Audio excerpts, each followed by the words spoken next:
Welcome to the 27th public lecture hosted by NUS cities. Before we start the event, we would like to invite you to ensure your mobile devices are on silent mode.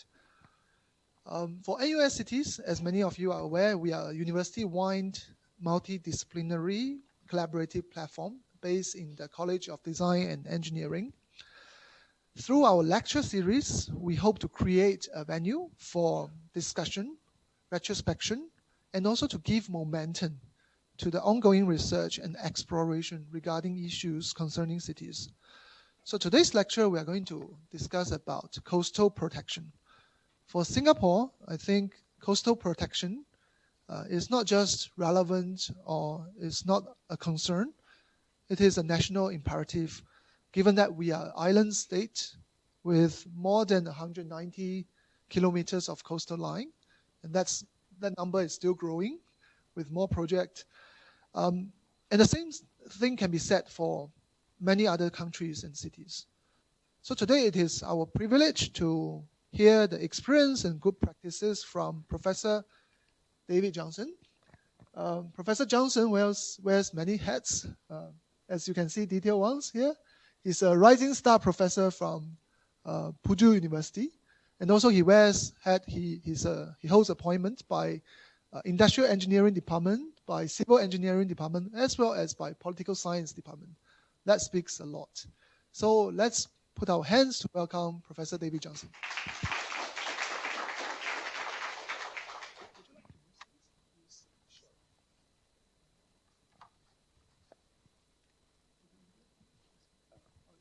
This is fun. I'll manage.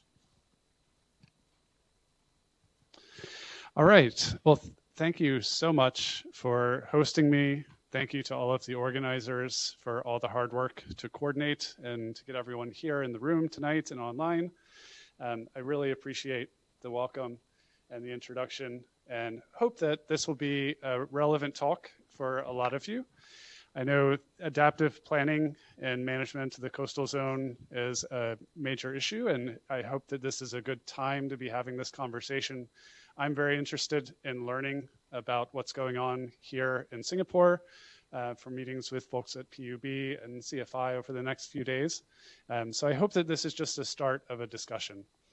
So what I'm going to talk about, if I go forward instead of backwards, is some lessons learned from my time working within the coastal zone of Louisiana in the United States.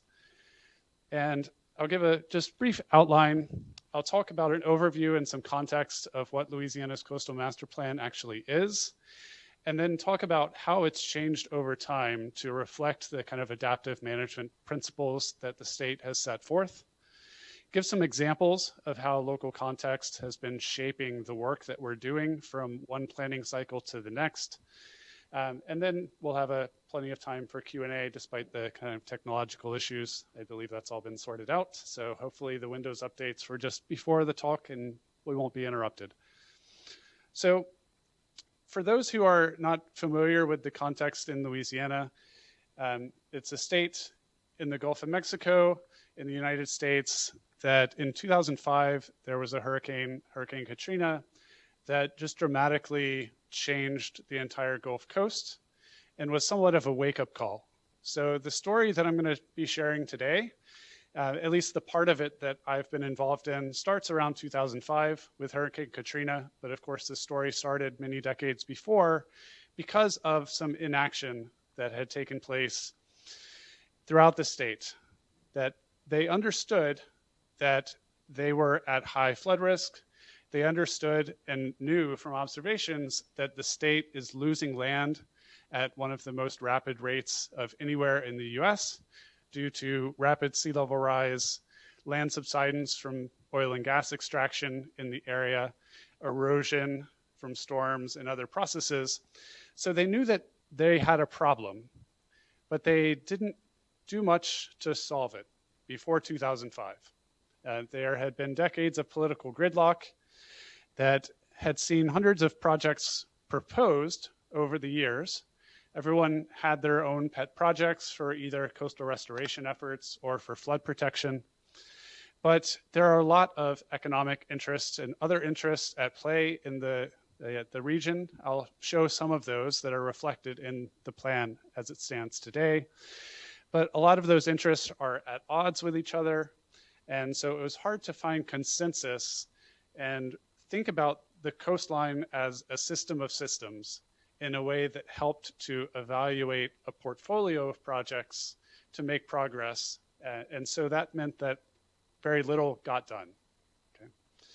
So in 2005, Hurricane Katrina was sort of the wake-up call. It devastated the city of New Orleans, as well as a lot of other Gulf communities. And the state said, we've had enough. This is an urgent call to action. And there's a saying that you should never let a good disaster go to waste. And so the state started a new state agency for kind of interagency coordination. And they developed this master plan. So this is a coastal master plan called the Comprehensive Master Plan for a Sustainable Coast. That is a 50-year, approximately $50 billion portfolio of recommended investments in flood protection and coastal restoration. It is organized by this new state agency, CPRA, which is the Coastal Protection and Restoration Authority. And their charter is to develop, maintain, and implement it. And that means that we are constantly working to improve it. It's updated on a 6-year cycle now. Previous editions, I'll talk about the history of it in a moment. But the idea is to finally bring to bear a lot of the world-class engineering and science and data collection efforts that are going on in the state, incorporate a lot of public feedback and local preferences and values in the plan itself, and think about the coastline as a system of systems. So we have to be thinking about not just how do we use restoration projects to reclaim land, but what is the impact of those restoration projects going to be on flood risk as well, and vice versa. And how do we ensure that the communities in the coast are able to continue thriving over the next 50 years and beyond. So the way that they think about this is that it is an iterative process and that it has to be founded in adaptive management principles. So here's a graphic showing the conceptual understanding of how they're thinking about this. But I'll talk through in a little bit more detail in a moment. So they're thinking about each cycle, meaning that we need to be thinking about what the current state of the coast is now 5 or 6 years after the previous cycle. Take a new round of public comments and input for proposed projects, understand kind of which ones are feasible, apply some screening criteria, think about engineering and design of projects that are recommended, reevaluate how they would perform over the next 50 years and beyond, with some models that have now had another 5 or 6 years to be improved, with new data that's been collected over the previous planning cycle, and so on. And then all of the work that's been done over the previous 5 or 6 years would then go into the baseline for the next planning cycle. So from a high level, the first plan was published in 2007, and this was really more of a visioning exercise of thinking about what do we want the coastline to look like over the next generation? What are our main values and objectives, like reducing flood risk, sustaining the coastline, thinking about the value of recreational nature-based tourism, as well as commercial fisheries, and then preserving cultural heritage and the history of the Louisiana wetlands and the coastal communities that live there. They had some initial urgent actions, but this was really limited more to just repairing the New Orleans system that was destroyed by Katrina, thinking about bringing up to the level of standard of protection that had existed before. But this was, as I said, more of a visioning exercise. I got involved in 2009, at the start of 2009, to work on the 2012 plan, which was the first one that really applied and created a lot of quantitative models to simulate how the performance of projects would be over the 50-year planning horizon of the plan. And this was where we established our initial set of metrics for evaluating projects, which is essentially the cost effectiveness of either reducing flood risk or creating or restoring land. The 2017 Coastal Master Plan built on that by putting some major efforts towards better treatment of uncertainty, thinking about uncertain sea level rise trajectories, changes to tropical cyclone frequency and intensity in the future, and doing a better job of engaging with different community groups and advisory boards. 2023, I will talk about some of the major changes that we've made for the 2023 plan, which was the most recent. And now we're already looking towards the 2029 plan and what's coming next. So the last piece that I'll talk about today is actually something that we're currently evaluating and planning to use for the 2029 plan. So I'll kind of bring you with me along the journey of what's changed in each of these different editions of the plan and give you some kind of inside views on some of the things that are coming up for 2029. So as I said, each iteration of the plan is designed to try and prioritize projects that have been proposed either on the flood protection or the coastal restoration side. So we can think about one iteration of the plan looking something like this, where we need to start out by identifying what the current and future challenges are. This means establishing a new baseline for what the coast currently looks like, updating population change estimates, updating structure inventories, thinking about land use and land cover that's changed over the last 5 or 6 years, and then also revisiting the scientific literature about what's going to happen in the future and developing new scenarios for likely sea level rise trajectories or changes to tropical cyclone behaviors. And then we have this public comment period, thinking about how to propose new projects, new ideas that weren't included in previous editions of the plan, and screening those for feasibility. Improving the models that we're using, and I'll talk about that process a little bit, and then evaluating the cost effectiveness of projects that have been proposed, as well as things from previous plans that now we need to run them through the updated models to make sure that they're still performing the way that we had estimated previously. So it is reevaluating all of these projects from scratch each planning cycle, except for the ones that actually have been implemented. And so that gets incorporated into the baseline the next time around. And then ultimately that goes into the draft version of the next plan.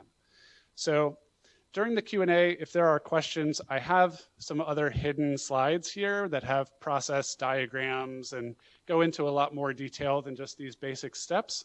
But they're the kinds of slides that, the text is a little bit too small to read. They're complicated diagrams. I can talk through it, but I wanted to reserve that for the Q&A perhaps, and not talk to things where the slides are a little too small to read sometimes. So the two main objectives for the Coastal Master Plan, as I said, are build land, prevent land loss, in other words, and then to prevent flooding and reduce flood damages. So I've highlighted that second objective because that's the piece that I work on. I'm the co-lead for the risk assessment team for the Coastal Master Plan and developed and maintain all of the flood risk models that are used, I'll talk about in some detail here.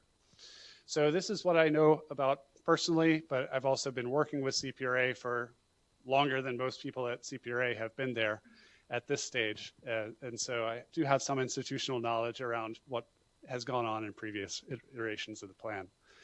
So these are our two main objectives. These are the two things that are used to evaluate restoration and protection projects.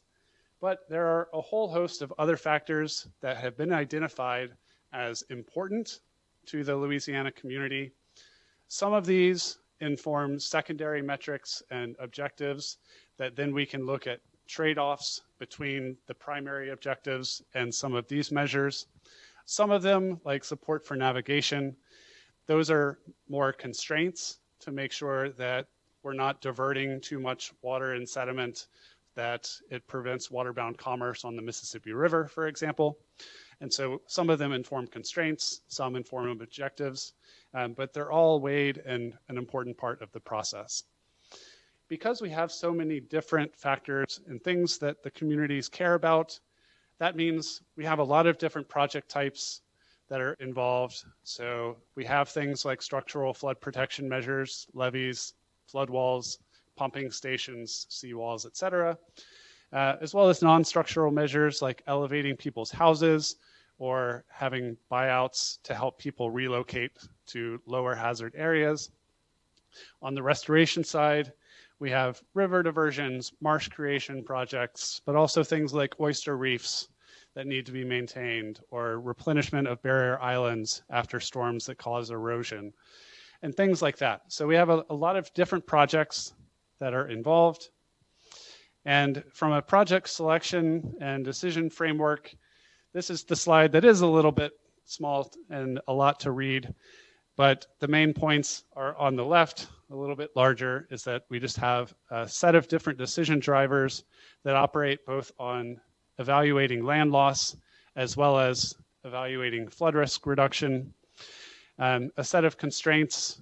For example, we've done some analysis in previous plans that indicated that there actually is sort of a sweet spot where about half of the $50 billion budget goes towards restoration and half should go towards flood protection.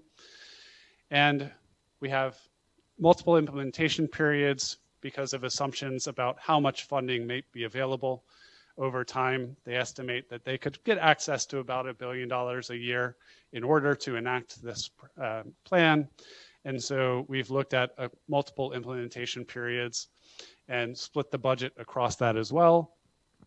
And ultimately, this informs something that resembles a multi-objective optimization process that requires projects to be robust in terms of performing well across multiple scenarios with different assumptions about climate change and other factors.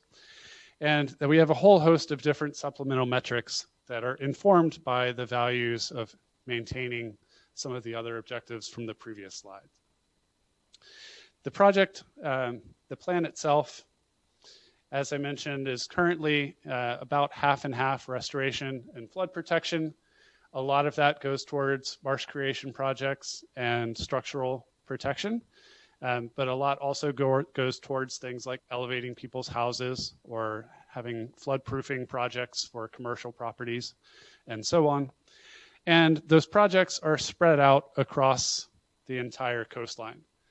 There is no constraint that says a certain amount of money or projects have to go to each county or each region of the coast. This is just how it is played out, that it is, turns out, most cost effective to have a diverse set of projects spread out across the entire coast. For those who are not familiar, this is the New Orleans area, just south of Lake Pontchartrain, and then the rest of the state spreads out to the west and typically is a lot more lightly populated. A lot of the areas that you're seeing in the kind of extreme coastal zone where a lot of these marsh creation or sediment diversion projects are located, those are actually wetlands that are uninhabited. Okay. So that's a bit of context about the plan itself. Now I'll launch into some of the things that have changed over time and just give a few examples of the type of analyses that we're doing to support the master plan process that I think is really kind of pushing it into something that is world leading and state of the art from a scientific perspective, as well as the kind of acceptance of this plan. I should say that all of the additions of this plan, so now it has gone to the state legislature 4 times, and each addition has passed through the state legislature unanimously, which, if you know anything about American politics, there is nothing in American politics with a $50 billion price tag that is unanimous. This is miraculous in my mind. I think the science that we're doing is great. I'm very proud to contribute to that, but I think it's also a major communication effort. The fact that they really are reaching out to communities to help them understand that this is not a political process. It is designed to be science-driven and as objective as possible. And I think The wake-up call in 2005 was a good head start to generating buy-in, but there has been so much goodwill generated by this state agency that I think it has gone such a long way that even representatives of districts that are going to be in harm's way over the next 50 years because there's not really an engineering solution to reduce their risk. There are still winners and losers, and $50 billion is not enough. You know, if you were to incorporate all of the projects that have been proposed that we have found to be cost effective, it would be closer to $150 to $200 billion. So this is a constrained plan that has winners and losers, but it has enormous public support in Louisiana, which I think is very impressive. So as far as how things have changed over time, I mentioned that every planning cycle is a model improvement process of taking advantage of new data that's become available. One example of that is just the spatial unit of analysis that, for example, in 2012, we used US census block boundaries as spatial units for our flood risk analysis. And we can see there's not very much in the way of resolution in some of these wetland areas, which I mentioned are unpopulated, but that doesn't mean that we don't want to know what the flood risk profile looks like, because flooding and tidal action is going to impact erosion, and that's going to impact how storm surge propagates further inland as well. So for 2017, we developed a mixed resolution grid that uses at least one grid cell in every census block, but then maintains a minimum resolution of 1 kilometer across the entire coast. You can see there are areas like New Orleans that are much more densely packed in terms of resolution of the model. But for 2023, we realized that there's really a need to think about flood risk at the property level and kind of at the asset level. And enough data and tools and techniques had become available that we thought we could move towards a structure level model of risk, looking at the risk at every structure within every grid cell. The problem with that is that in Louisiana, at least, we don't have a good inventory of structures. So we needed to create one for this process. That may be different here in Singapore. I don't know. I look forward to finding out and hearing about that in the discussion. But one of the most critical things that you need to know, of course, is how high off the ground is the building foundation? Where is the first floor relative to the ground elevation? So we didn't have that information, and it's absolutely crucial. And I had seen that problem for years, that the best information that we had about these first floor elevations was from some street level surveys done in the 1990s. Given that 2005 was a major event that caused thousands of people to have to reconstruct their homes, we imagined they might have built back higher than they had in the 1990s. So we thought that distribution would likely be out of date. And we had some ground truth data that we could use to try and better inform a model of what structure inventory looks like. And so we took the ground truth data that we did have and applied computer vision techniques to Google Street View imagery. Here we've got a whole range of different structures, what they look like in the Louisiana coast, where we've got some structures that have a very high elevation. They're basically up on stilts.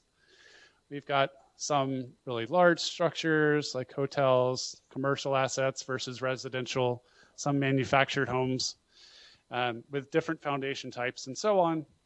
And so we utilized some very industrious and enthusiastic undergraduates to develop a training set by annotating a lot of imagery with bounding boxes for houses or for other structures, and use that to train a machine learning model and identify first floor elevations, as well as things like the square footage of the structure footprint, the number of stories, classifications for whether or not the structure is residential or non-residential, and so on. And we ended up with a data set where we had usable Google Street View images for about 3/4 of structures, And that was very useful and good enough for us to impute what the values would be for other buildings that we didn't have a good image, due to either being too far from the road or having a fence or a vehicle in the middle of the image, or vegetation and so on. So that was one solution that we came up with. And we needed to figure out, how much does this actually matter? How much does this change our estimates of risk? And so we did a little bit of analysis and found that if you just use the average square footage of structures in a given area and the average foundation height, instead of being able to model the distribution at a structure by structure level, then you could be underestimating the risk to a community by, more than 20% for more frequent flooding events. But then you actually overestimate the risk from less frequent events with a 100-year return period or beyond, further out into the tail.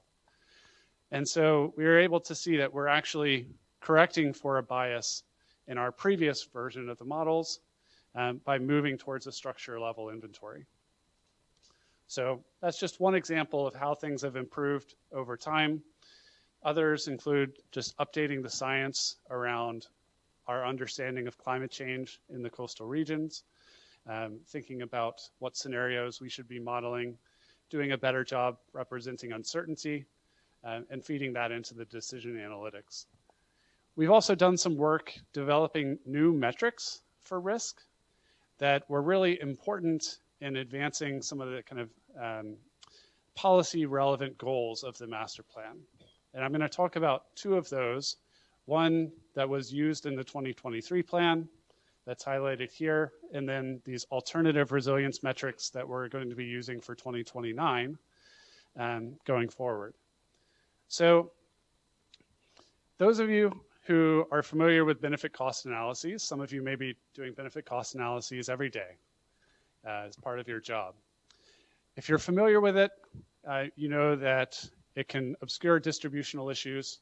For those who are not familiar, it's kind of what it sounds like. Benefit cost analysis just means we're going to try and quantify all of the benefits of a project, quantify all of the costs associated with them, and compare them. If the benefits outweigh the costs, then a project is theoretically worth pursuing. And so the problem with that is that we've got to take all of the benefits and all the costs and just add them up. And so you miss the potential for some parts of a community to be harmed and for a project to still be approved because that harm is outweighed by the benefits to some other part of the community. Okay. Oftentimes, we find empirically that there are reasons why more vulnerable populations or lower income communities are already at a higher level of risk. And further, we understand that all else equal, your benefit cost ratios are going to favor protecting big fancy houses that are valuable compared to less valuable houses for lower income communities, okay? So we recognized that this was an issue. Planners in Louisiana understood that there were problems here, that just using a traditional benefit cost analysis was potentially hiding this issue and leading them to provide disproportionate protection to affluent communities that already had greater means of protecting themselves. Okay? So in the flood risk arena, benefits for these types of projects are commonly quantified as what's the avoided damage over time. And the way that we calculate it is using what's called a depth damage relationship that tells you for a given depth of flooding, what is the percentage of the value of an asset that is damaged or incurred as damage, or what's the percentage of the replacement cost of the asset incurred as a loss that you have to repair. So these depth damage curves are already standardized by expressing our damage as a proportion of the asset's replacement cost. And then what people do to translate that into monetary value is you take the product of the depth damage values, multiply it by the replacement cost of the asset, and then average those values over the range of flood depths that could occur, and add them all up. So what you get is what's either called an expected annual damage or an average annual loss. And the key thing there is that we're multiplying by the replacement cost of the asset. That's the part that leads to inequity potentially. And that's the part where I said, all else equal, it's more beneficial to protect big fancy houses that have a higher replacement cost. So we just had a really simple idea. What if we don't do that? What if we don't multiply by the replacement cost? What if we instead just pretend that all houses are worth the same amount? Okay. From a humanist perspective, it's easy to get on board with thinking all households can have the same value, right? So we wanted to represent that using a metric that instead of being direct economic damage, this traditional approach that multiplies by your replacement cost, we developed this new metric called expected annual structures damaged that's calculated exactly the same way, but we just take the replacement cost and remove that from the equation. So in essence, we're sort of treating the replacement cost as one, okay, in the equation. This is inspired by Amartya Sen and Martha Nussbaum's capabilities approach that says, the value of something is innately tied to its ability to provide capabilities to the people using it and allowing them to live the lives that they want to lead. So having a roof over our heads provides all of us with the capability of living there. And so we're treating all assets of the same type as if they have the same value. And it's an appealing thing to the planners in Louisiana to now say, rather than evaluating risk projects like elevating someone's home on the cost effectiveness of reducing risk to the house, instead, we want to look at what's the cost effectiveness of reducing risk to the household that lives there. Okay, so we're going to treat all households as if they have the same worth. And that gives us a new metric.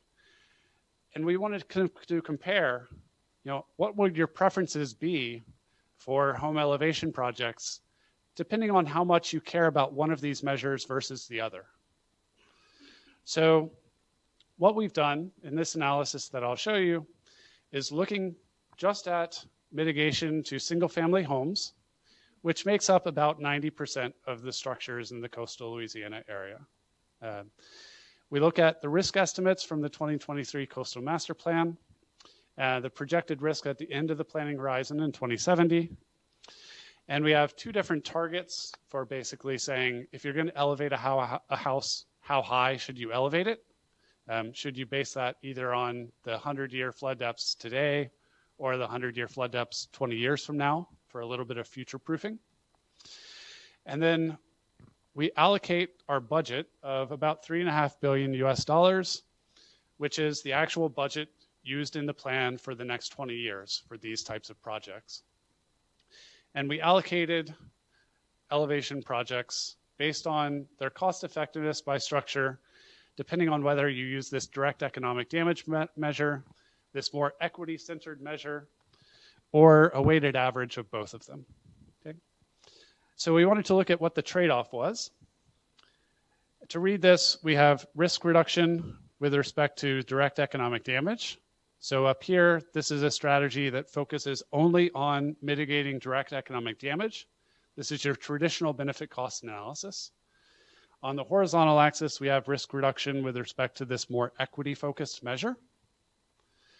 And they're similar. They're both around the 40% range. That's saying for $3.5 billion of budget, you could reduce your risk with respect to both of these measures by about 40% or so. Okay? But the trade-off between them is showing that as you moved down this curve, this is moving more and more towards putting weight on this equity-centered measure.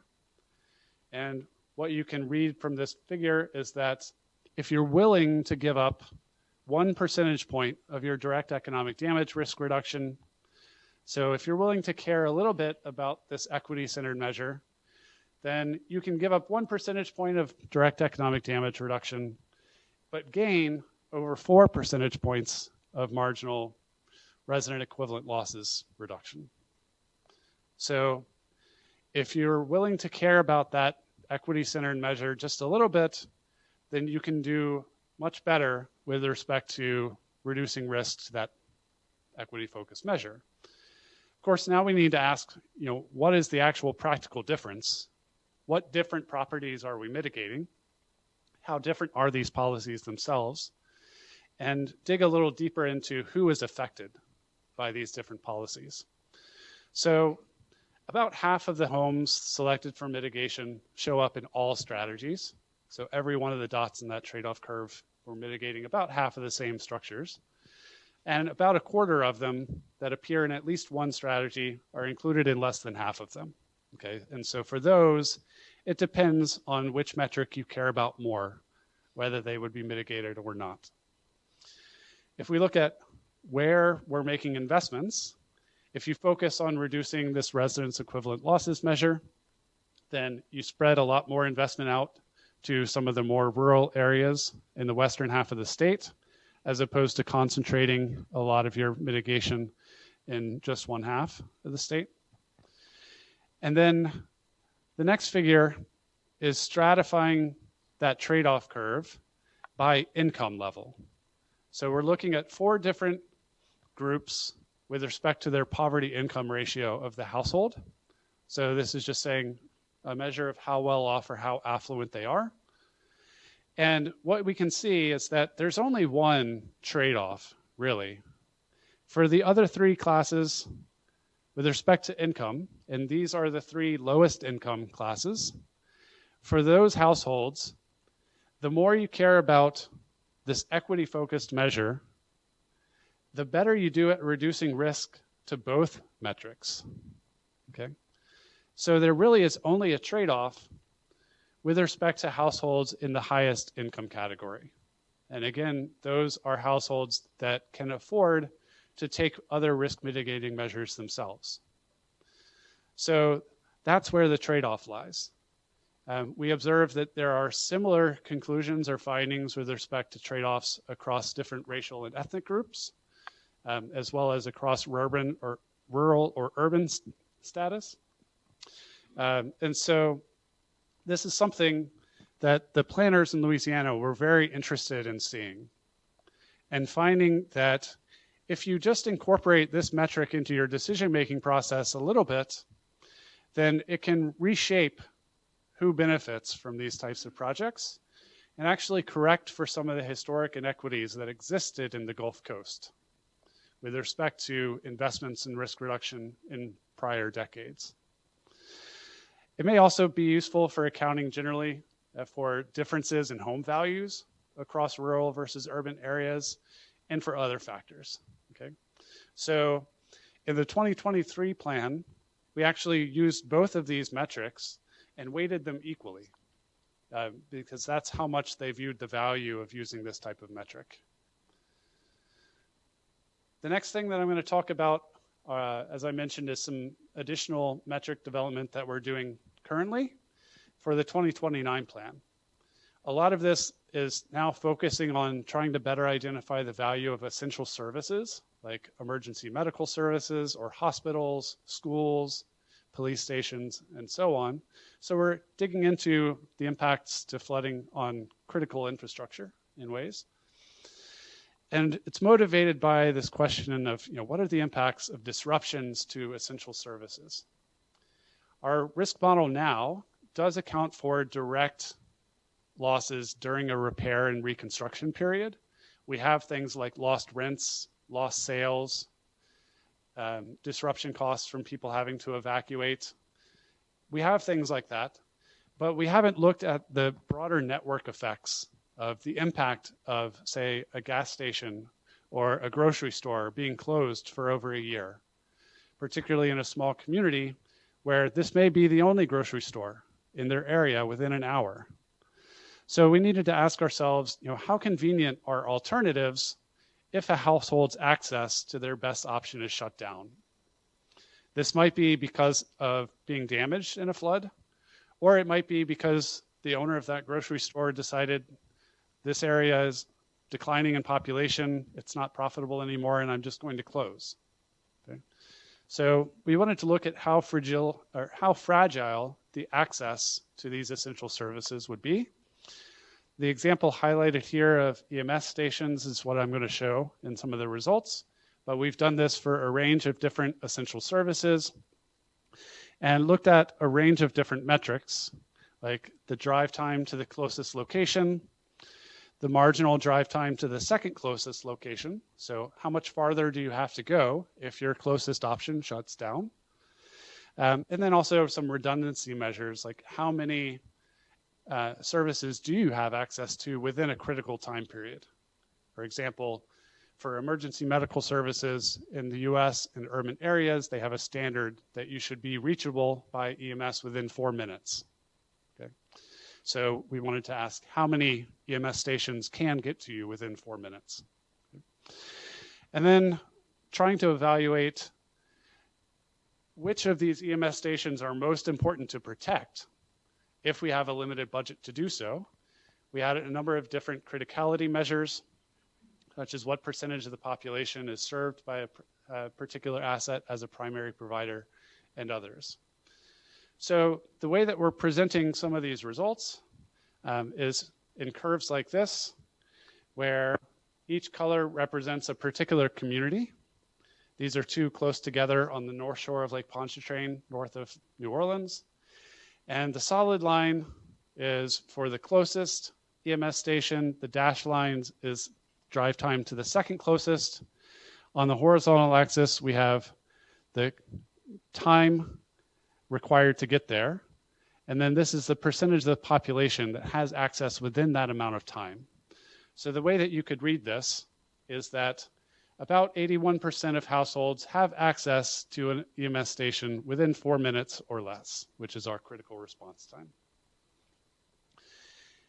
Then if their closest is shut down, this says only about 40% of the population has access to their second closest EMS station within 4 minutes or less.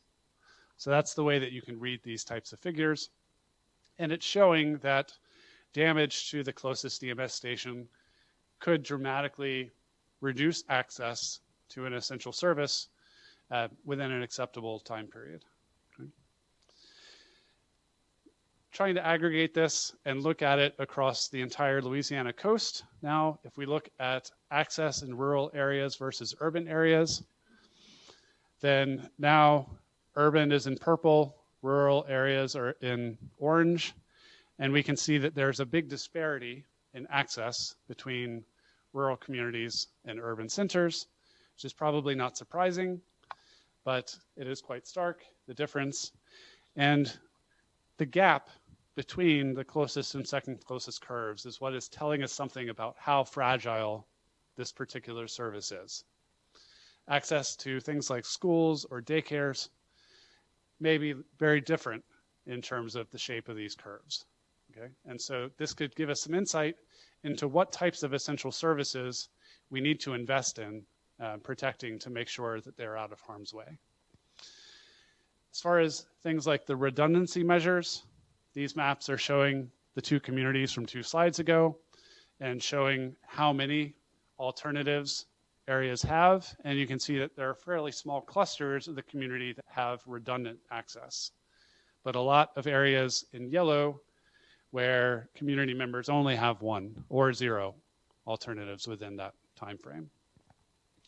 So if we're thinking now about how do we identify assets that are more or less critical to communities, then we have a range of different measures or concepts that planners might have different views on what is more or less important. You know, when they're asked to define what does critical mean to you, they may define it in some combination of concepts like this. How many people are served by the facility? How many of them have no backup? And for those who don't have a backup, you know, how bad is it?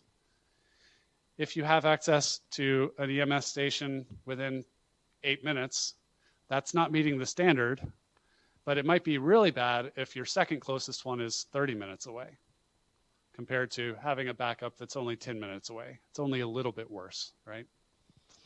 So we can develop some metrics to represent those types of concepts. And what we have found empirically is that even if you disagree about the priority that should be placed on one of these metrics relative to others, your preferences or your rank ordered investments of what you would want to harden may be fairly stable. Okay, so there's large spaces where you would put weight on one measure versus another that would lead to still making similar investments. Okay, this is sort of like saying, regardless of which economic versus equity measure you focus on, half of the houses still received mitigation in the previous analysis. It's a similar story here, is that you would take a lot of the same actions regardless of how much you care about one metric versus another. Okay, so this is helping us to develop a range of other measures of cost effectiveness that look at how much communities would be disrupted if different services were damaged or shut down. And we're finding that we could use this as secondary criteria for project evaluation in a useful way. And what we found is that that can actually help correct for historic inequities, and that our preferred actions may be fairly stable compared to having divergent priorities. Okay. So the last thing that I want to talk about is another project that we're working on for 2029 that is aimed at making this even more adaptive than the planning process already is. I know with the technical issues that we had earlier, I need to speed up just a little bit to get into the Q&A session, but I'm happy to talk about this piece in more detail to kind of catch us up if you've got questions about it. This is more on the technical constraints of making a plan like this, is that probabilistic risk models require you to simulate a lot of events. If we're looking at infrastructure like levees and flood walls that could last a century, they have very long useful lifetimes. And our integrated management plans need to look at potentially hundreds of projects. And we have a lot of uncertainty about what's going to happen with respect to sea level rise or the landscape morphology of the coastline. So we've got lots of different events we need to simulate on lots of different projects over many different decadal time slices under multiple scenarios, and it all just blows up your experimental design. So maybe you've got too many simulations to model all the things that you want to model. And so the question of, how can we explore more possible futures under reasonable computational constraints is a very relevant question. Okay? And in 4 editions of the master plan, we've never had more than 3 different trajectories for sea level rise, changes in tropical cyclone activity, and so on. They get updated in every plan, so the actual scenarios are different every 6 years, but we've never been able to look at more than 3 in a given planning cycle. So we're looking at using machine learning and surrogate models to do an end run around that constraint. There's a lot of work in machine learning that is now looking at developing these computationally efficient surrogate models, but all of the work that I've been aware of focuses on predicting storm surge and wave behavior as a function of storm parameters. The storm characteristics is what you're training your models on. But when we're looking out 50 years into the future, the landscape morphology is also going to play a big part of what happens to storm surge, even if you had an identical storm 50 years from now. Hurricane Katrina in 40 years would do something very different than it did in 2005.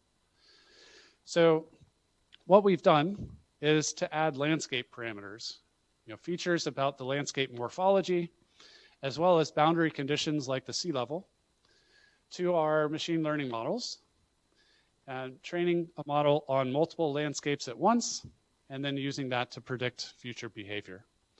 So we took all of the simulations that were done for the 2023 plan and incorporated not just the storm parameters at landfall that are used in typical machine learning applications, but also things like the topography and bathymetry, slope at a given location, surface canopy, roughness factors, and so on, as well as the mean sea level as it goes into the future, like these here. So we're looking at nearly 100,000 locations, all of our Clara grid cells. And I'm going to show results just looking at storm surge, but we've looked at peak storm surge, significant wave heights, as well as time series hydrographs that are needed to understand overtopping dynamics or the likelihood of levees failing if they're breached. And so we also look at time series on the boundaries of enclosed protection systems. And what we have found is that the accuracy of our surrogate models compares pretty favorably with the accuracy of the underlying hydrodynamic models that are used to train the machine learning models in the first place. So the way that you can read this is we've got 1% exceedance probability on the vertical axis. And so this is saying this is our root mean squared error, or how accurate on average is our storm surge prediction.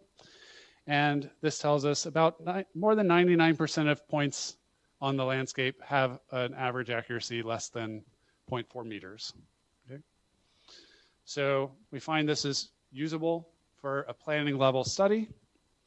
We don't see any worrying spatial patterns of bias. Again, the areas in lighter colors that have less accuracy. This is the Atchafalaya River Basin. It's an uninhabited marshland. So we find that this has a lot of potential. If we then take our surge predictions and feed them into our risks model to generate a hazard curve, we can come up with estimates of everything from the 2-year flood to the 2,000-year flood associated with storm surge. And then look at statistical tests that tell us, are our surrogate models giving us something that is statistically different from the hazard curve generated by the hydrodynamic, more expensive simulations? And find that the root mean squared error on the vertical axis here is generally in most of our future landscapes still within 10 centimeters across a wide range of return periods, which is really quite good. Okay, very usable for a planning level study. The only exception here is that you see this one line. This is the higher environmental scenario, and it's the year 2070. So this is the most extreme case that we've run through our model. And as you know, if you're familiar with machine learning or surrogate modeling, it's always harder to extrapolate than interpolate.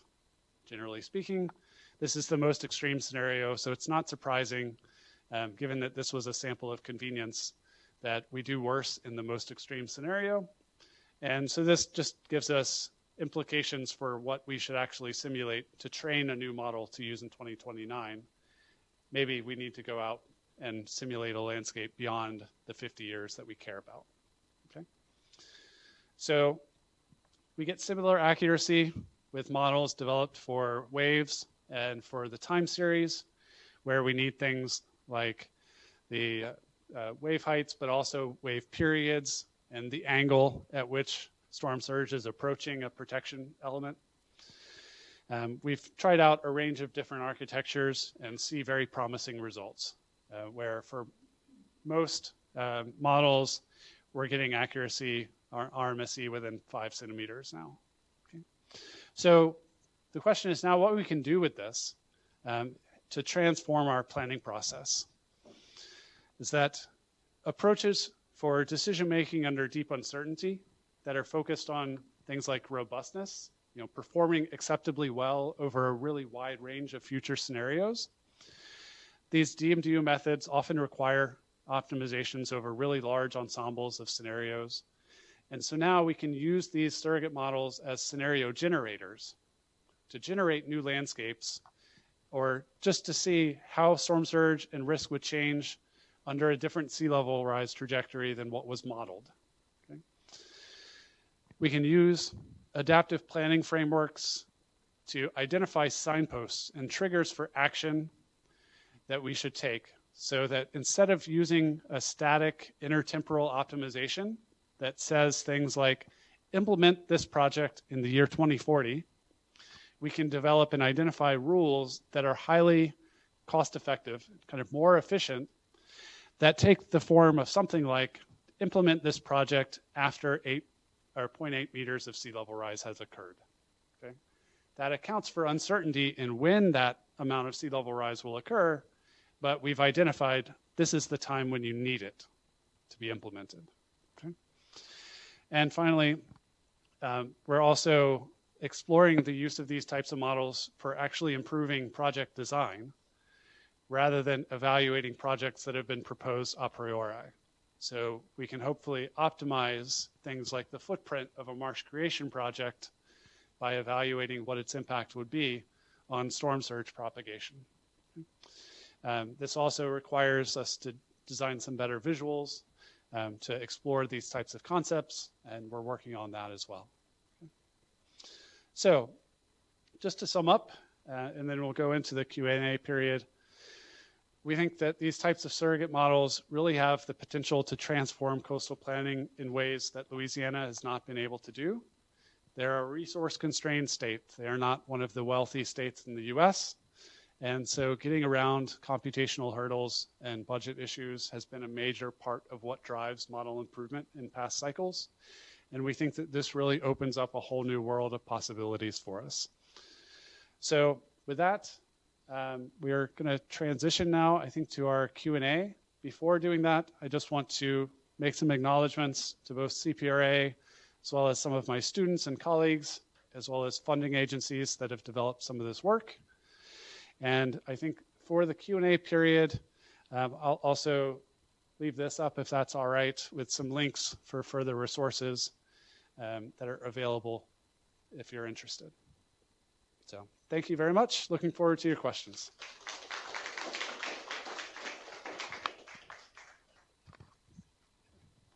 Thank you very much, Professor Johnson. I think it's truly insightful. We will be keen to hear more from you during the discussion part. For that, I would like to introduce Professor Adrian Law. Professor Adrian Law is the professor at Civil and Environmental Engineering Department of NUS, and also he's the Executive Director of Coastal Protection and Flood Resilience Institute of Singapore. So let's welcome Professor Law on stage.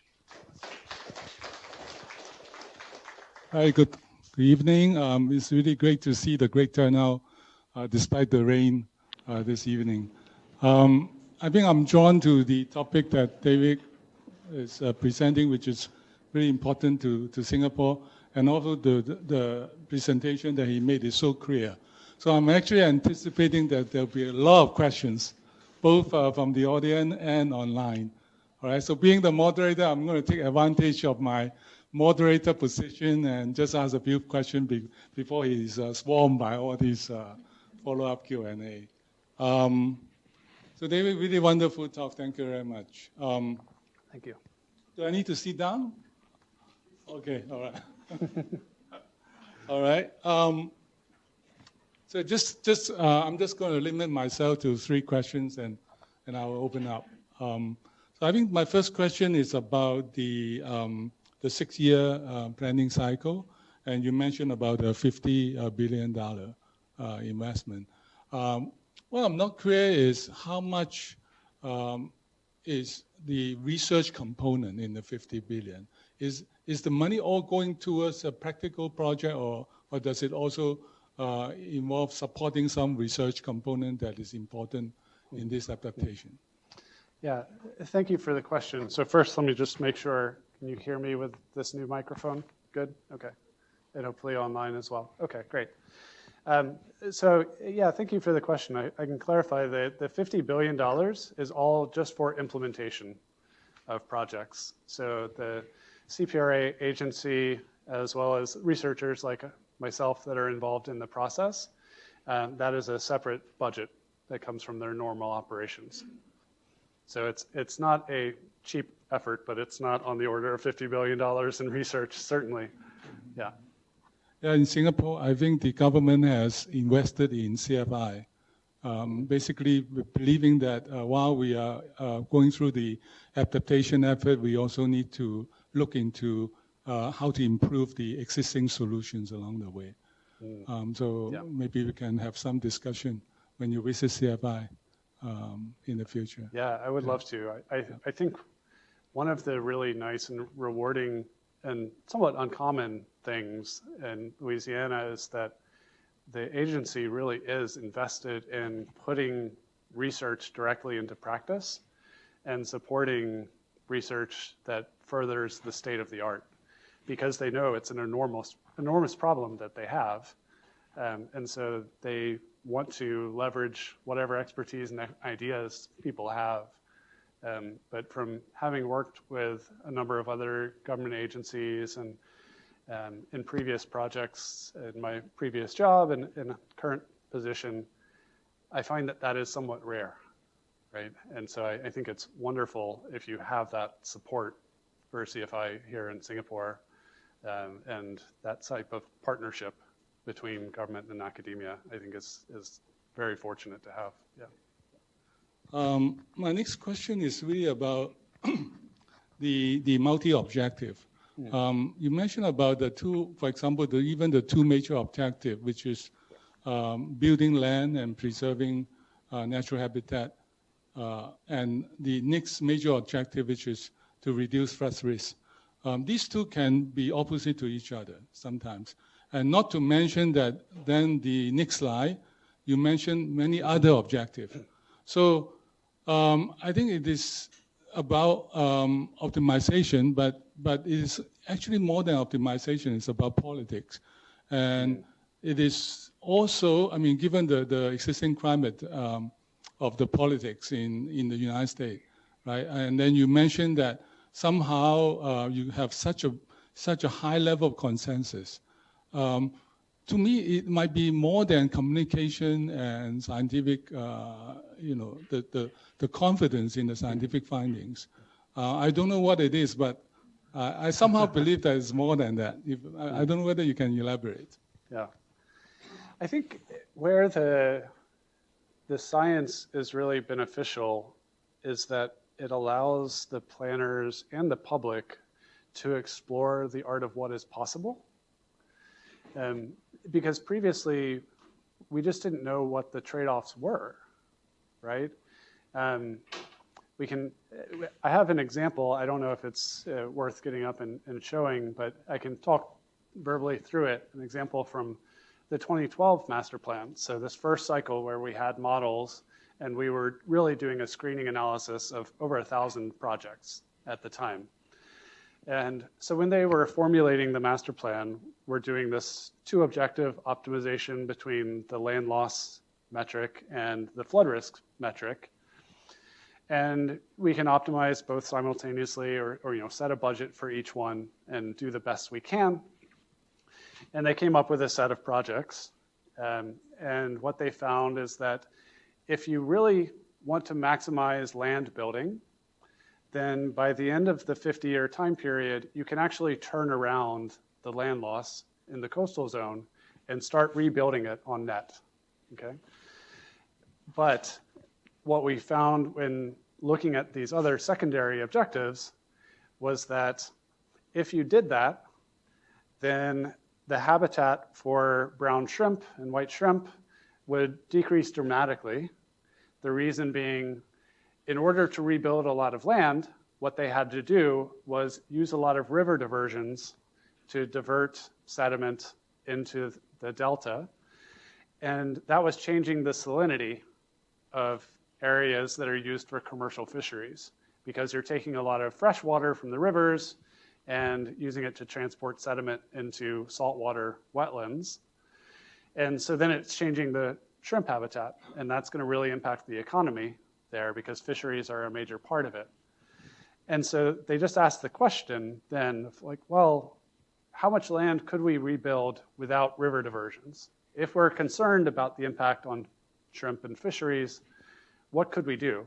And so then we can rerun the models and find that, well, without river diversions, if we put a constraint that says don't use any of those projects, then we're no longer able to stop the land loss. It's not as bad as it could be, but you can't reverse the trend. And so that was the type of analysis that we just didn't have an answer to before. We didn't know what the trade-offs were. And so having kind of integrated models allows us to then explore and see, you know, what is possible, and then that allows us to like have those conversations and try and reach consensus about what trade-offs are acceptable, what are not acceptable, and do that in a less political manner, because it's still data-driven. Yeah, but I think it also sounds like you have a community that is willing to compromise and to trade off for the mutual benefits, right? Which is getting more and more uncommon these days. That's true too. Right. That's true too. Okay, last question that I have is really about what I would call individual resilience and community resilience. I think you sort of alluded to in your presentation. But for some of us who have watched some of the videos of Hurricane Katrina during those days, you will be wondering how human casualty will be factored in your damage curve. I don't see that you have included that component, which to me I would call it individual resilience into the consideration. So how does that the human loss factor in the whole calculations? Yeah. No, that is an excellent point, and you're right that is something that is excluded from our models at the moment. And I think the reason behind that historically has been that a different state agency is related to emergency preparedness. And so this Coastal Protection and Restoration Authority is more thinking about long-term planning for reducing the risk itself, whereas other planners are involved in evacuation efforts, evacuation planning, and things like that, that prevent loss of life in the instance of a specific event. We are looking at whether more can be incorporated about that in future, but those of you working in the social sciences know that as soon as you start talking about people, your models get more complicated. People are hard to predict. And so as soon as you start thinking about building in evacuation models and evacuation behavior, then it's increasing the complexity of the analysis efforts, for one, and also increasing your data collection needs and a number of things. We are moving also towards including things like implications on insurance that are other kind of policy levers to incentivize good behavior as well. So we're like moving in that direction, but it's an important piece that currently is missing, I think. I agree. I think, for example, you may be looking more than just the flood depth and the building, right? You may have to look at age distribution in the different districts and mobility of the residents, etc. Mm-hmm. Right? Yeah, and I think some of those concerns are also implicit in some of these other metrics that we're developing around the fragility or kind of the criticality of essential services, because you can at least look at assets like hospitals or assisted living facilities or retirement homes and overlay those with your hazard estimates and be able to identify kind of what's the expected number of hospital beds out of service in a given year during a storm event, and things like that, so that you can prioritize facilities that would require special assistance during evacuations, as an example, right? Yeah.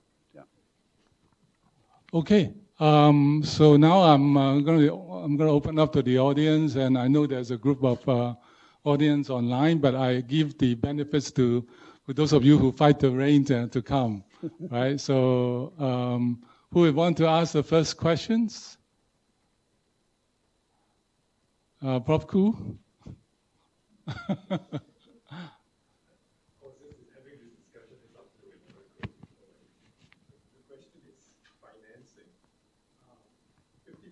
A lot of money, and how where would the money come from? That is a great question. The question is, asking where the money will come from. Currently, a lot of the money that has been going towards projects so far either came from federal funding for reconstruction of the New Orleans protection system, as one example. But some of the other funds have actually come from BP, from the Deepwater Horizon oil spill, and fines that were paid as a result of that disaster. That has established a fund which is, I forget the total, but it is in the billions of dollars that has gone towards implementation of some projects as well as towards funding some research efforts as well through the National Academies of Science in the US. The assumption is that a lot of federal funding would be available for hazard mitigation in the future in particular, and that if they can demonstrate cost effectiveness for some of the coastal restoration measures, that they may be able to access different pools of federal dollars as well. But that is why they think this needs to be spaced out over 50 years, because realistically they think those would cap out at about $1 billion a year as the most that they would be able to access.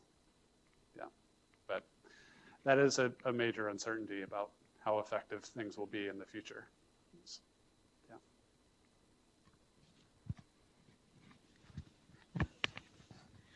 Thank you, David. That was fascinating and very clear for us non-engineers, if there are any others like me in the audience.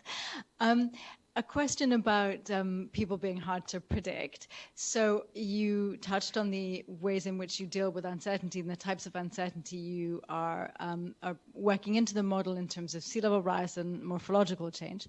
But how about sort of land use, human-induced land use change, habitation patterns, residential patterns, and so on? I just wonder, the first one was in 2007, whether the kinds of predictions, if there were, about how many people would move back to New Orleans after Katrina, and whether those turned out to be anything like what really did happen, and how you then kind of integrate that looking into the future. Right. Yeah, thank you, Olivia. That's another good question. So in the past, we have looked at multiple population change scenarios for how migration patterns may change. That was largely oriented around different assumptions about urbanization going into the future and densification of housing versus people staying in rural communities where they are now. In the 2023 plan, we just looked at a single population scenario, and now I think we're moving in the opposite direction again for 2029. As we're learning more about where people are actually moving, we're seeing that it's probably more important than what we had judged back in 2017 when planning for 2023. So this is back on the table. Some other implications of that uncertainty around kind of human behavior is that they've started working towards implementing some of these structural protection projects like levees and floodwalls. They haven't stood up yet a statewide or coastal zone-wide plan for these home elevations or for buyouts and relocation projects.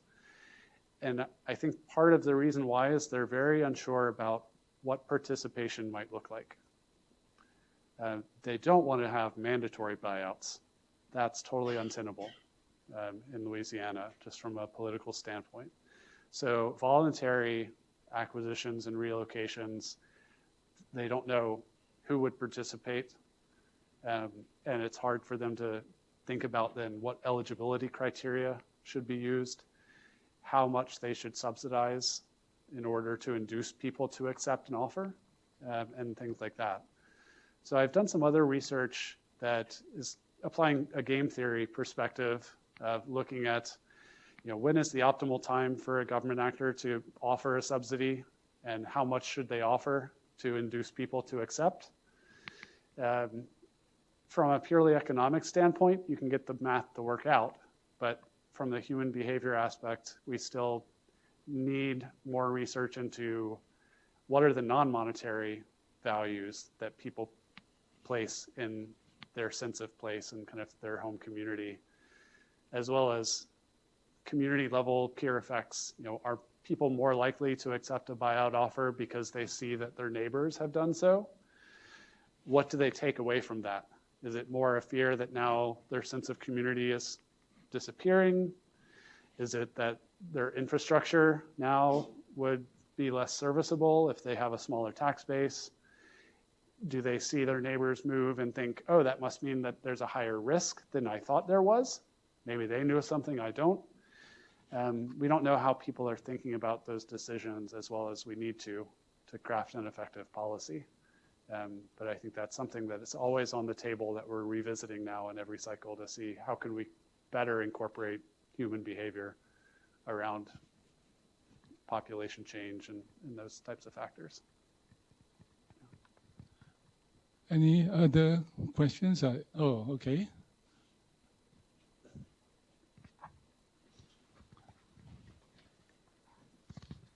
Hi, I'm an engineer, so I'll ask things about engineering solutions. What I'm curious about is, in the different plan you have had from 2007 all the way to now, and through your different model you have run as well, are there things that kind of become like a staple in what you recommend in the master plan?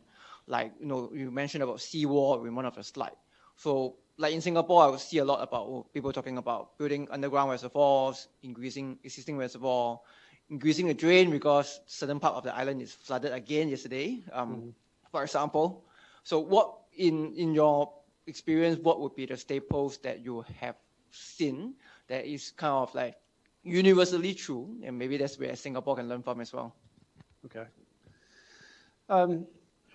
In Louisiana, at least, what we've seen is from cycle to cycle, there are always some projects that come out on top that are clear winners. And so there are some that we know these are going to be effective projects and we ought to move on them quickly.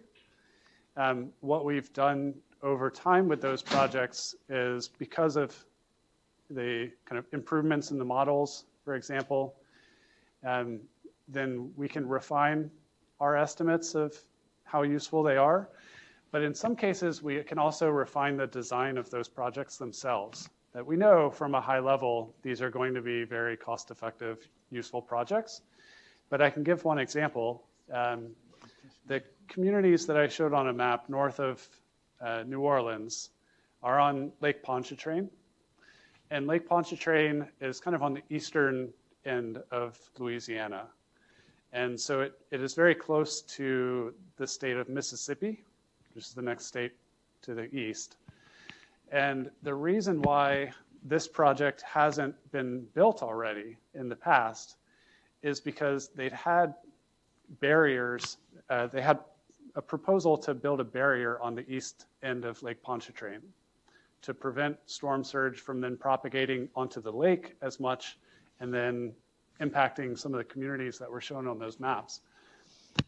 And so what we did as part of the master plan was look at 5 different concepts for how that type of barrier could be achieved.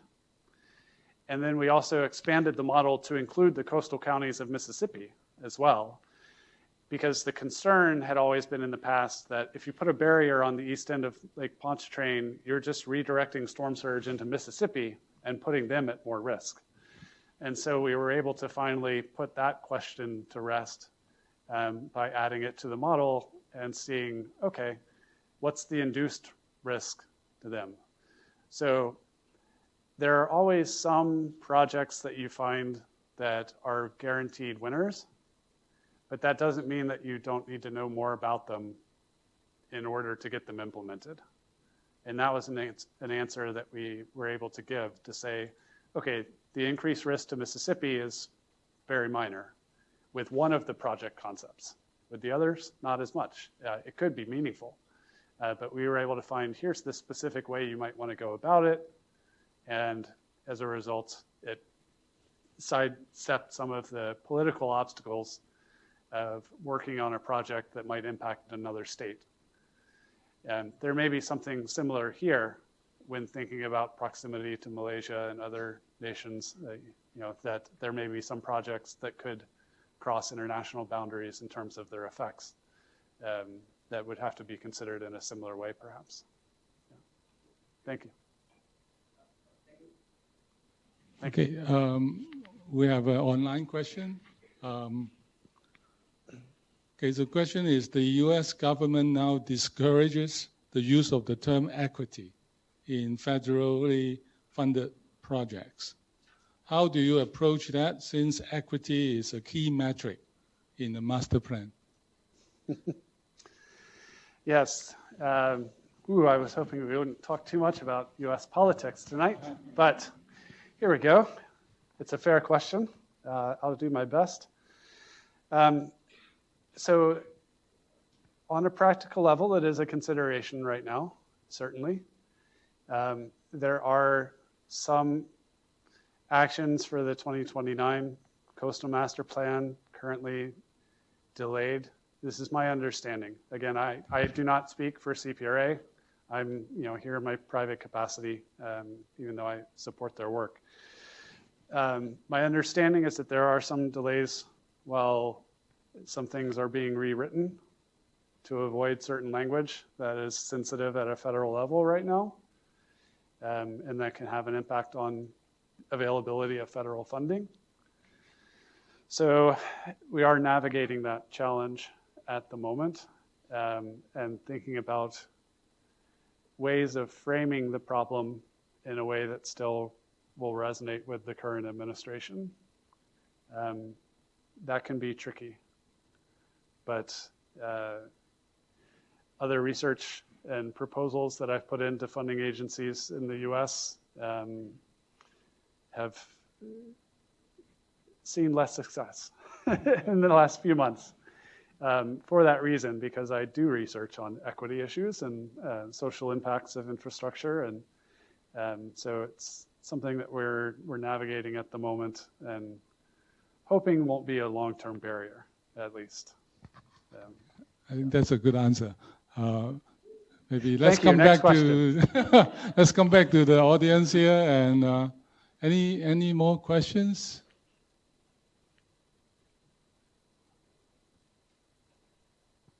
I see a hand over there. No.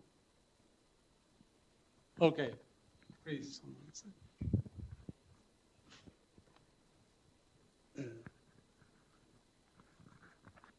Hi, thank you. At the very last point, you shared about adaptive planning principles that you were planning to include in your 2029 master plan.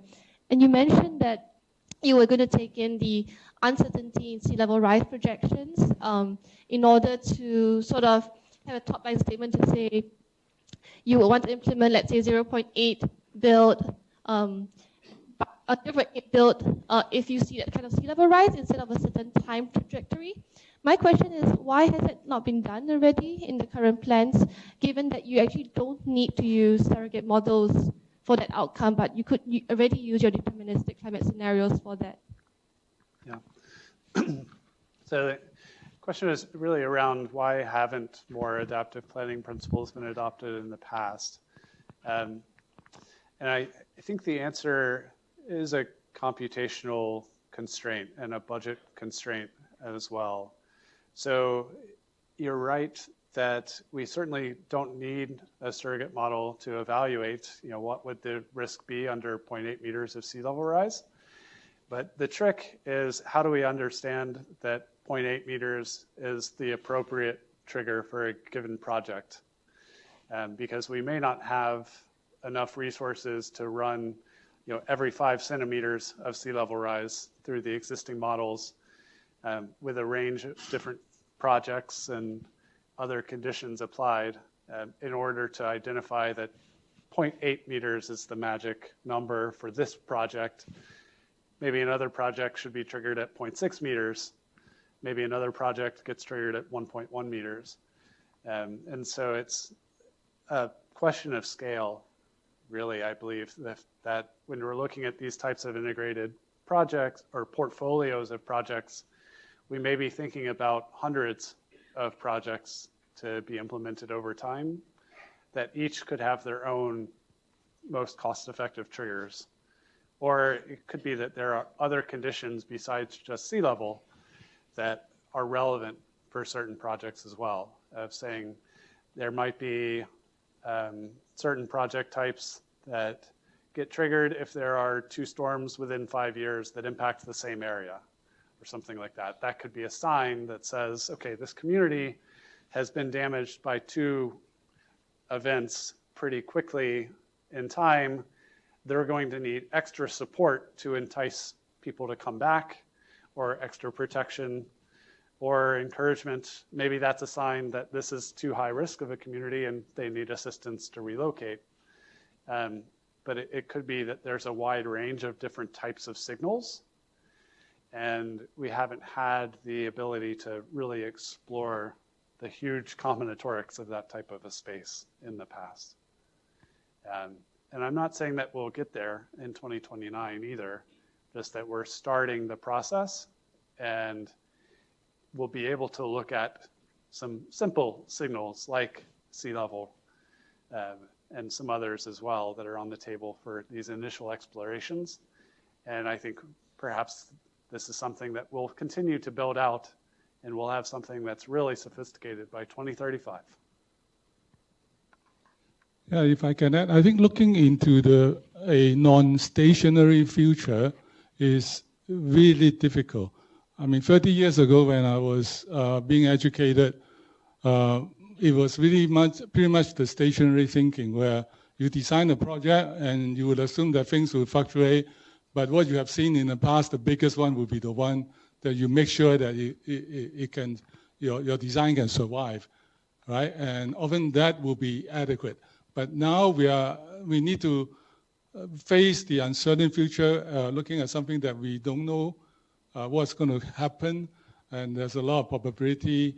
And being a technical person, I was also looking at your storm simulation, and I believe that even if you use 3-4 different storm surge model, you may get somewhat different results, right? So that's the level of complexity that we are talking about as we go forward. So it's really not an easy question to address. Any more questions from the audience? Yes, Jonathan, please.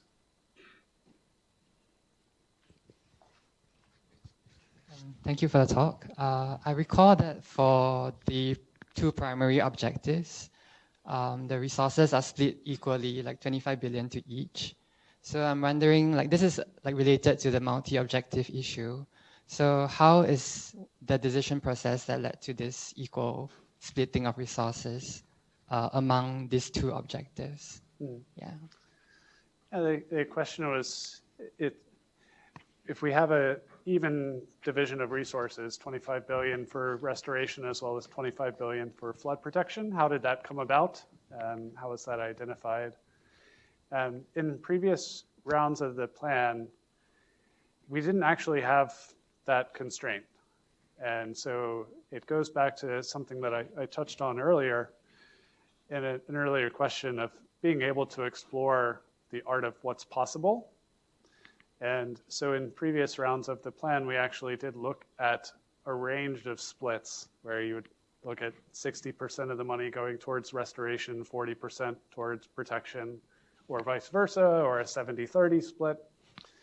And then re-optimized given those different splits on funding, and found that there is actually, in the trade-off between your land loss objective and your flood risk reduction objective, there was somewhat of an inflection point where this was the sweet spot, where if you go beyond 50% funding for either type of project, then you start to incorporate or start to encounter diminishing returns on the investment, and it's kind of marginally more effective to have an even split. That was just a coincidence, as far as I'm aware. There's no reasonable expectation that it should have worked out that way, and it may be something that will change in the future as well. And whenever there are new projects proposed, particularly if we're able to use surrogate models to help optimize the design of projects, then we may find that one restoration or protection project or another becomes relatively more worthwhile to invest in. So that could change in the future. Yeah, thank you for the question. Maybe one last question from the audience. Yes. Yeah, last one, just more a philosophical one. You started by saying that disasters kind of motivate the beginning or seed the beginning of these types of efforts. Can it actually be such that when you become so successful in protecting, people don't value anymore the protection they get equally, and you kind of fall backwards into situations that you started with? Yes. Yes, and this touches on the human behavior aspect. There's a small but growing field that I encourage anyone interested in this to look into, called sociohydrology. That is kind of looking at how humans interact with hydrologic systems, and in particular finding from a behavioral standpoint that it may actually be better from a risk reduction standpoint to experience small, frequent floods as compared to not having any flooding for a long period, feeling like you have a false sense of security, or designing your system in a way such that when the flood does occur, it's catastrophic and not small and frequent instead. And so the kind of adaptive capacity and overall damage over time in a community may actually be minimized by having adaptations that allow for small, frequent floods, because that also plants the seed in your memory that floods can occur. And so we need to be better prepared for them. I think this question sort of reminds me that maybe it's better to have occasional fever. Otherwise, your body is not used to the disruption, and then you may just fall very sick. But I think with this, I think I would really like to close this Q&A session by thanking David. I think this, his presentation and his answer really give a lot of clarity to this very complicated flood adaptation, not just for Mississippi in the United States, but also for us in Singapore. So let's give a big hand of applause. And with that, I'll pass back to the host. Thank you. Thank you very much. Thank you very much, Professor Law and Professor Johnson. Also, thank you everyone for participating in our lecture here as well as online. So stay tuned for our future activities, lectures, as well as events. Thank you very much. Good night.